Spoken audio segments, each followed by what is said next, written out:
mujye mureka nyivuge haraha umva hari uko nayibonye umva nuzawe hari uko umva di hari uko nayibonye uko byagenda kuza Imana turangije tugeze muri gereza tuba mu bihe byo gushaka Imana nahuye n'ibintu byambereye ishobera amahanga birakomera ariko abantu basenga abantu babanye n'Imana.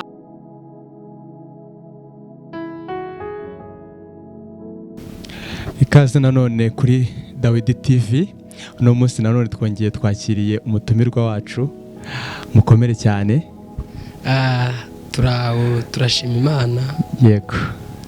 Imana ishimwe. Ndabona mwambaye neza cyane nanone n'ibintu bisanzwe. Erega kujya imbere y'abantu bisaba kubanza kubitekerezaho. Ndumva nta kibazo. Yego n'Imana barabasize amavuta. Ikintu cya mbere burya nukumvira Imana ibindi genda ibyikorera. Yego. Murasa neza rwose amavuta y'Uwiteka arimo kubagaragaraho. Amavuta y'Imana ahari. Uwo ariho biramenyekana. N'umuntu uwo ari we wese arakubona ko uko biri kose uri yasizwe amavuta n'Imana. Amen. Nanjye ubu ntangiye kugenda nkizwa. Uko tugenda dukorana ibiganiro ngenda ndushaho kunguka byinshi cyane. Amen. Imana ihimbaza. Amen. Noneho nabahereza umwanya noneho mukageza ku banyarwanda n'ubundi ubutumwa mwabateguriye. Yego. Mbere ya byose mbanje gusuhuza abanyarwanda nk'uko kuri gahunda y'ijambo tuziranyeho amazina ni yayandi nigeze ahinduka ni Nawitonda Evariste uzwi cyane kuri Dawidi. Yego. Hanyuma nifuza ko tuganira ku magambo tujye gusanga muri Nehemiya ni ibice 6 turasoma umurongo waho w'8 n'uwa9 n'uw'10 gusa turekeraho.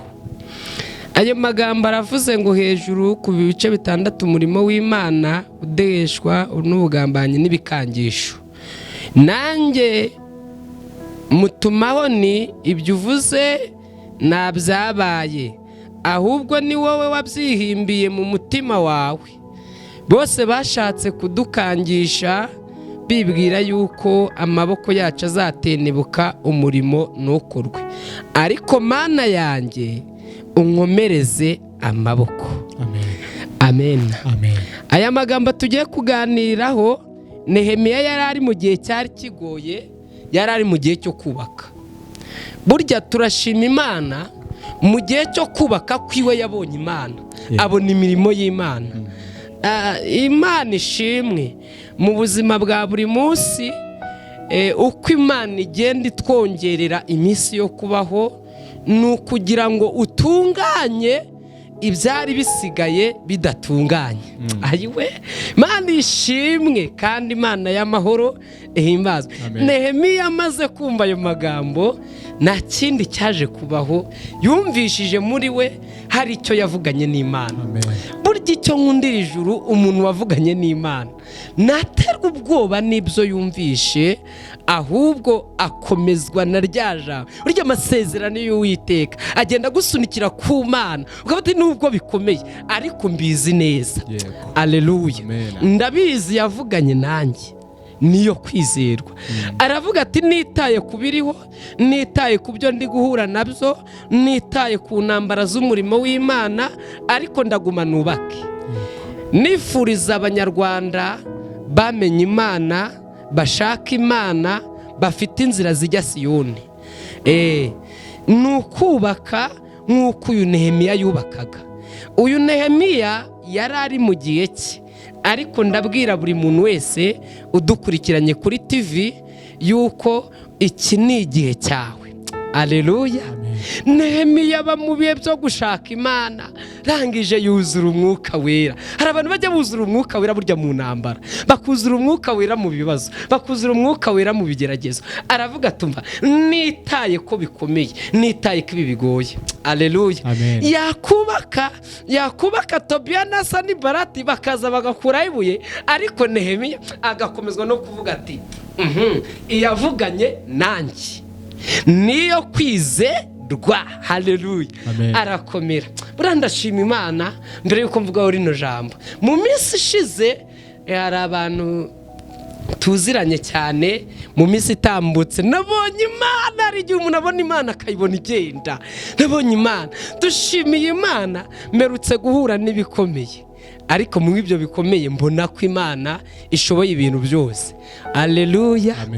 Maze kubona Imana, ndabyibuka igihe kimwe nahuye n'ibintu byambereye ishoberamahanga, birakomera. Ariko abantu basenga, abantu babanye n'Imana, baba mu buzima bwo gushaka Imana, nijya yemera ko ubuzima bwabo bugwa gehinomi. Data wa twese ageza akarwana, kandi akarwana ku kibazo cy'umuntu uri gushaka Imana. Mpura n'Imana, ndangije guhura nayo, erega gereza mbanyigiyemo. Gereza maje kuyijyamo, ariko icyo nshimira Data, Imana ijya ibasha kureba, ikareba, yarangiza kwitegereza ikabigenza neza. Mvugira utamina. Ariko ndimo numva nuzuye umwuka wera, kubera ko ijuru aho ryamanukiye gukora ntawitambika. Iyo witambitse rikora ibyayo. Hanyuma twari dufungiranye turi abantu batatu, ariko ndashimira Yesu. Nari mfungiranye na murumuna wanjye n'undi bitaga Bosiko. Hanini nubwo byari bigoye, ariko turashimira Yesu wacu. Turashimira Yesu ko n'amafaranga ajyaho ariko bigafata ubusa. Turashimira Imana ko bijya biba bikomeye ariko bigafata iki? Ubusa. Imana turangije tugeze muri gereza, tuba mu bihe byo gushaka Imana, ibihe byiza. Hari ubuzima bundi, hari ahantu Imana ibigukeneye. Umva, hari ahantu Imana ibigize ite? Ibigukeneye. Tugezeyo dukora umurimo w'Imana, ibintu birakora. Ariko ijuru rikavugana natwe, ntabwo nzabyibagirwa. Ntangije kuvugana natwe bati, bana banjye ndi Uwiteka, ndabazi neza, mbizi neza ko mwebwe nta kintu mwigirira.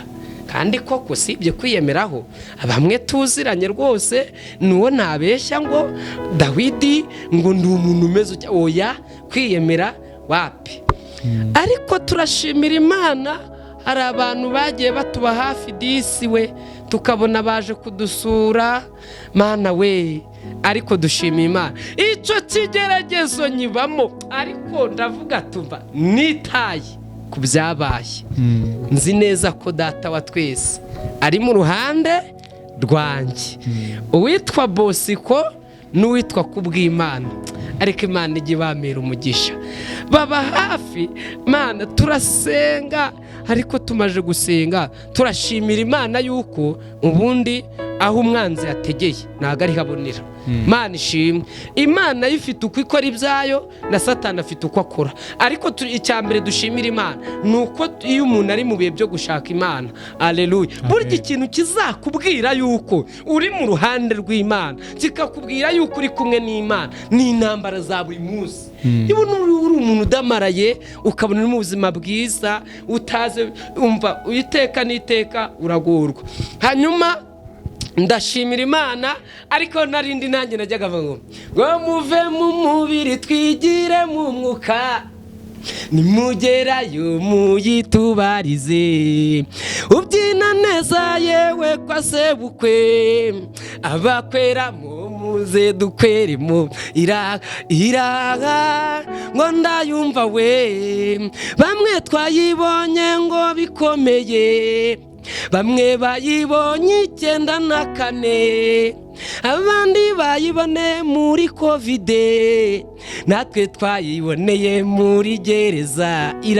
Iraga yewe iyumvire, ngo muve mu mubiri twijire mu mwuka, ubyina neza yewe kwa sebukwe, abakwera muze dukweremo haleluya. Najyaga numva iyo korasi ndi muri ubwo buzima, mwuzura umwuka wera, narangiza nk'abatari kuwite hari icyo wavuganye nanjye. Natera intambwe nabaga ndimo ndagera mwumva nuzuye umwuka wera. Reka nkubwire, hari ubuzima abantu banyuramo bwa buri munsi buba bugoye, ariko ndashimira Imana yuko amafaranga yatanzwe ku buzima bwacu nago ahacu haba hakibukwa, biba byararangiye. Data wa twese nawe araza ati umva ndi kumwe namwe, nzabana namwe.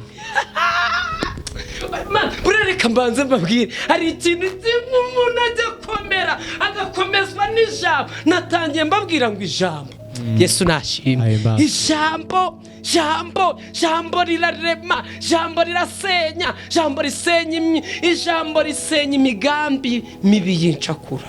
Ijambo rikuraho inama zakozwe. Ijambo yewe Yesu we, ijambo sinzi urwego narivugamo. Natwe twari dufite ijambo, dufite ijambo rivuga ngo ubwo umwami Imana azanabara. Umva di, nico gituma namwara mu maso yanjye agakomera nk'urutare. Twari twubatse ku ijambo, ntabwo twari twubatse ku miryango. Twari twubatse ku ijambo, ntabwo twari twubatse ku bakomeye. Twari twubatse ku ijambo, ntitwari twubatse ku nshuti. Twari twubatse ku ijambo, ntitwari twubatse ku bo twabanye nabo. Haleluya. Twari twubatse ku ijambo, ntitwari twubatse ku bo twagendanaga nabo. Umva di, ariko reka mbabwire, naza ngo ubuzina neza kwa Sebuko bagira ati abakwera mo, nanjye najyaga nkweramo, nakweramo nkumva umwuka wera. Ariko hari ibintu bijya binsetsa. Iyeri kazi kavuga ati mwana wanjye akanako karamaze, ndurutse nje kukugirira neza. Atari kuwiteka ugiye kungirira neza. Umva none ikintu gitangaje, abantu baje kudusurana twari dufungiye barababwira ngo tuzaburana mu kwa karindwi, tuzaburana mu ariko wita urumva nubwo nayishobora numva nayiheka, nkashyiraho agashura, nkagendana nayo, tukambukana ibihugu, tukambukana imipaka, ariko ntabwo byakunda. Ndangije twumvise ngo tuzaburana mu kwa karindwi ku itariki, ntabwo bozo bazivuze mu kwa karindwi, mu kwa gatanu bugira utamina twadufungiranye. Umva baraduhamagaye, yewe Yesu we.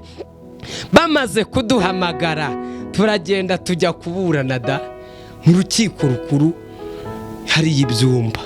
Yewe data we, tugezeyo Imana ikora igitangaza. Baratubwira ngo bazaza kudusomera ku itariki 9 z'ukwa gatanu.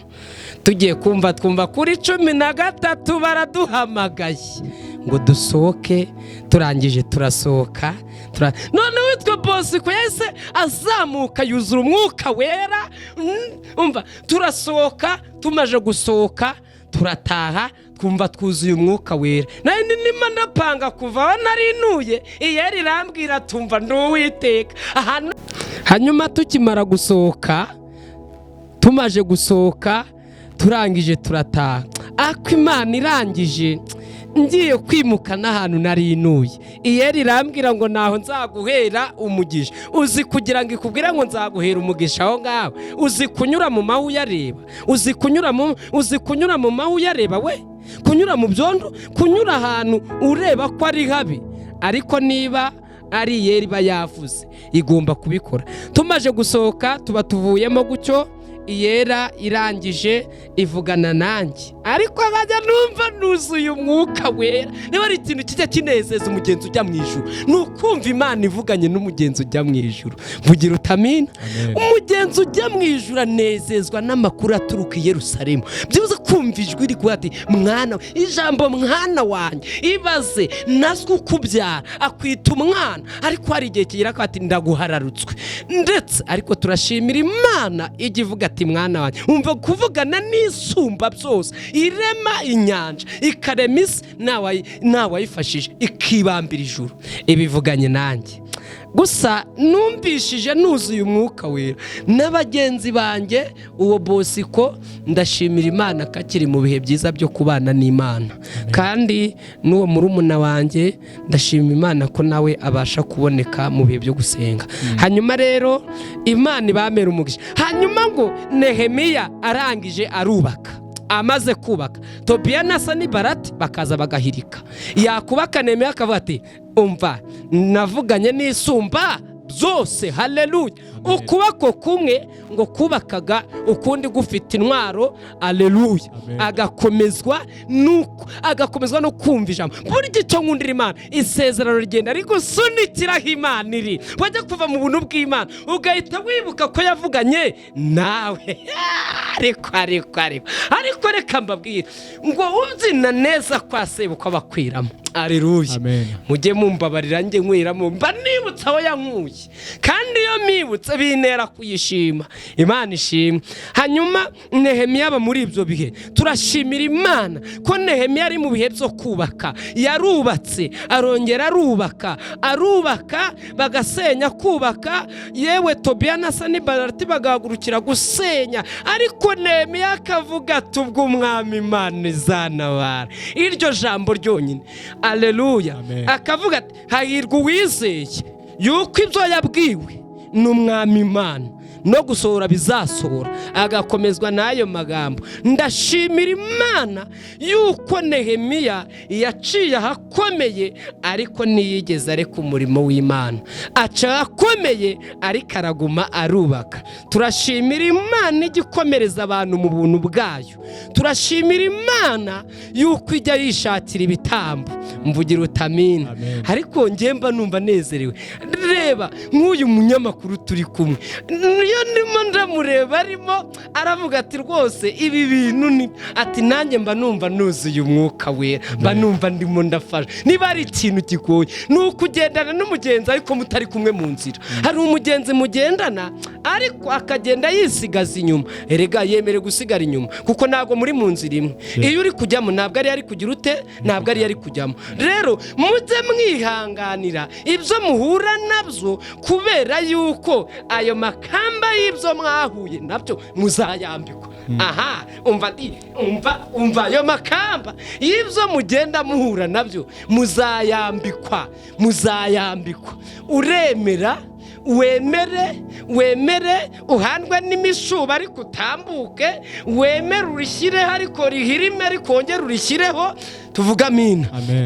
Mana ndayishimiye kubera yuko mw'iki gihe Nehemiya ari mu buntu bw'Imana, atigeze acogozwa n'incamugongo, ahubwo yarakomeje araguma arwana urugamba.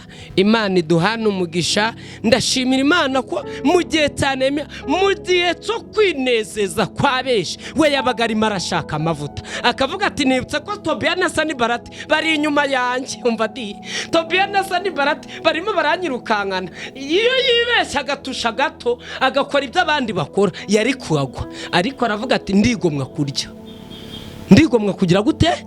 Kurya. Ndigomwa kunywa. Haleluya.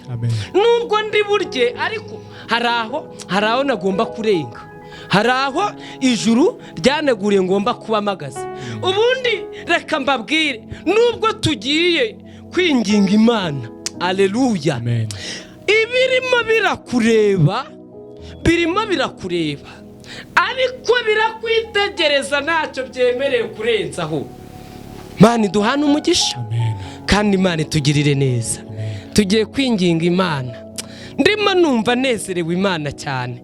Uzi turi muri ubwo buzima wa munyamakuru we. Byari bikomeye. Ni hahandi uvuga ati nimbona uyu munsi bigenze neza, nkabona bukeye amahoro, ndagushima. Twari twaramenyereye ubuzima, tugeze muri ubwo buzima tubona ko ubuzima burutanwa. Hari igihe uba mu buzima ukavuga ati uko byaba kose, uko byagenda kose, ndi mu buzima bubi, ndi mu buzima bungoye. Buriya cyokoza Imana igirengera abantu. Ariko ndashimira Data wa twese. Umva aho Imana igusiga ntigusanga cyane, kandi nishobora kugukura itagusize. Ni ngombwa yuko we yagusize ugomba guhagarara. Naho ngaho hagarara aho yagusize, wihangane. Wemerewe kuva Imana yagusize ari hagukuye. Yego. Burya ntabwo nari kuva muri gereza bitari mu mugambi w'Imana. Igihe cyari kigeze ngo nanjye nyisohokemo. Yego. Ndashimira Yesu wacu kuko aho yadusize ariho adukura. Amen. Imana iduhana umugisha. Kandi ikindi nshimira Imana, ndashimira Imana ko ibyo yemeye ko bikugeraho nibyo bikugeraho, kandi ibyo yemeye ko bitakugeraho niyo bigiye kukugeraho ni ukuri bita byibwiriza bikava mu nzira Cyane. kuko bavuganye n'iki ni Imana, Imana. kandi hejuru yayo nta yindi bayo, Yego. hasi yayo nta yindi bayo. Yego. Iyo iravuga gusa bikaba, yategeka bikagira bite bigakomera. Amen. Hanyuma turashimira Imana, hanyuma hamwe no gusenga Imana ngemba numva nezerewe umwuka we. Mujye munyihangane nuko nguko mbayeho, ni nuko nguko neye. Yesu nashimwe. Ubundi utayiza arayibarirwa. Mujye mureka nyivuge haraha umva hari uko nayibonye umva nuzawe, hari uko umva di, hari uko nayibonye uko byagenda kose. Yego. Ngiye nabwe n'abantu twari turi kumwe mu minsi ishize narababwiye ati munyihanganire uburyo nabonyemo Imana kandi n'ukuntu mbona ibigenza. Ndashimira Imana. Uzi ko burya Imana ijya inatanga n'isura. Hari ibihe nakubwira nanyuzemo, hari urwego nageragamo tugiye gusenga, abantu bagahita bafata za marete bakirukanka bakavuga ngo umuntu umwe ajya mu mwuka ari umugabo, ngo ndi mu mwuka w'Imana, ngo aba bantu ni abajura di. Kandi icyo gihe ni pera twabaga tutarica turinyuzeho. Ariko yera tugeze haraguru twari turi gusengera ngo bana banjye, ngo ni ukugira ngo mu bihe bizaza muzabone icyo muvuga. Amen. Hanyuma ni birebire, reka dusenga Imana. Hanyuma ndumva twasenga. Yego. Ndumva twasenga Imana dukurikiranywe kuri Dawidi TV. Twumva dufite byinshi byo kuganiriza abantu kugira ngo bamenye ko ari ubuzima Imana igikuramo abantu. Amen. Ndashimira Imana. Reka twisengere. Ariko uwiteka we uwite ubu nzagukorera iki? Mujye mumva barange nyivuga nuza we. Mba baramvuga Imana yanjye neza. Ariko nayibonye. Uri data wa twese mwiza. Bana na buri muntu wese wumvishije iki kiganiro. Kandi unyemerere kigira aho kidukura, kigire nawo kigeza buri muntu wese wagitegeye amatwi. Nyemerere uturengere mu ntambara za buri munsi umuntu wese arwana nazo, udushoboze kuzirwana. Turagushimiye ko mvishe gusenga ni mu izina rya Yesu. Amen. Amen. Mane umugisha. Amen. Mwakoze gukurikirana Dawidi TV. Ibiganiro byacu nakagaruka, kandi umukozi w'Imana, Imana ibongerera imbaraga n'amavuta. Murakoze cyane. Kandi turabakunda. Yego, murakoze. Turabakunda, yaba ari wowe umunyamakuru umfasha muri iki kiganiro. Yego. Yaba ari abanyarwanda bagikurikiye. Yego. Yaba ari abo hanze y'ibihugu. Imana igibaha umugisha. Murakoze cyane.